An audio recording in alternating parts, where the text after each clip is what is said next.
Have you ever wondered how a product gets from a raw material to your doorstep? It all comes down to supply chain management. At its core, this is the coordination of people, data, and transportation to move goods efficiently from start to finish.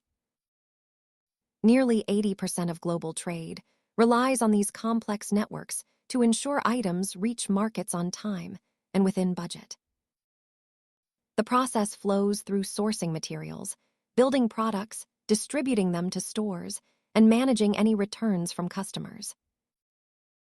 While often used interchangeably, supply chain covers the whole life cycle, while logistics is the specific task of moving items safely.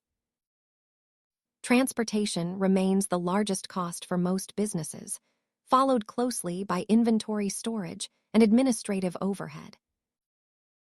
Reliability is the ultimate goal. If one link in the chain fails, the entire process can stall, causing delays for the end customer.